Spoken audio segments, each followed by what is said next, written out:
Thank you for watching, and in this video we are going to take a overview of weldment tool. So if you are gonna work on a welded assembly by using off-the-shelf tubing like rectangular or channel or I-beam, whatever, and it doesn't matter if you are gonna use the aluminium or wood or any kind of structure.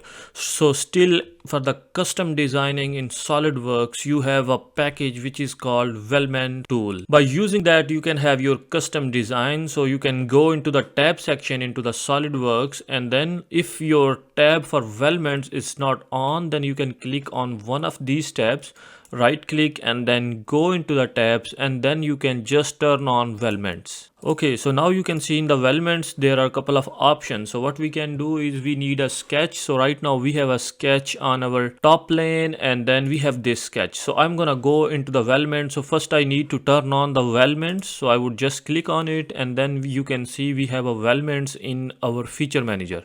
Okay, so now I would go back into the weldments and into the structural member. So here I have different standard NC, inch, BSI, GB, everything here. So you can choose whatever the standard you want, and into the type section there are different kind of types whichever you want to choose: C channel, L channel, M section, MC channel, or whatever. So let's choose the tube rectangular, and then you need to choose a size. There are dozen of size, so you can choose whatever the size you want. So according to your design, so I would say if I want to choose TR4, and then I need to check what is the sketch where I want to apply. So I'm just gonna select these groups, and then I can select my sketch.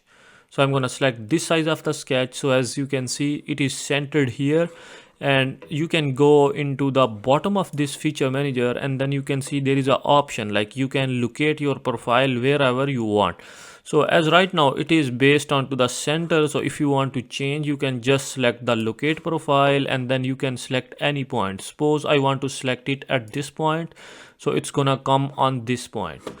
And if you are okay, then you can just click the green check mark like that. And then if you still want to go back and you want to edit the feature, so you can go back and you can edit feature. If you want to change the type of the profile, you can change, or if you want to select multiple sides, then you can just select the sides like that. Okay, so then I'm gonna click the green check mark. Okay, so as you can see right now I have my whole profile here. And about the joints, sometimes there are butt joints, sometimes there are different, so you can change the joints as well. So let's go into the feature and edit feature, and you can see like there is a pinkish dot here. So what you can do is you can click on that, and then you can just select the what kind of corner do you want to have. So if you want to have end meter, or if you want to have and butt 1 or butt 2, whatever kind of joints you want to have, then you can just choose the style, and you can just click the green check mark.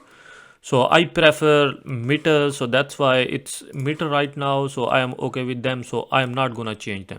Okay, I would like to go back into the features and edit feature, and this time I would select a new group, and then I'm gonna apply a tube here as well into the center. So as you can see right now it's almost down to this profile, so I'm gonna just select the location, so locate profile, and then I'm gonna select this point. So in this way I can bring it to the up and equal to profile. So if I'm fine, then I'm gonna click the green check mark. So in this way you can create your tubes or frames, whatever you want to create. We are not gonna cover this in detail, so that's why this was a just overview, and I just want to let you know what are the options and what are the basics of this tool. And that's all for today's video. Thank you so much for watching, and I hope you enjoyed it. If you did, don't forget to hit that like button and subscribe to our channel for more videos like this one. And if you are a serious SolidWorks learner, then don't forget to check the course link in the description. Thank you.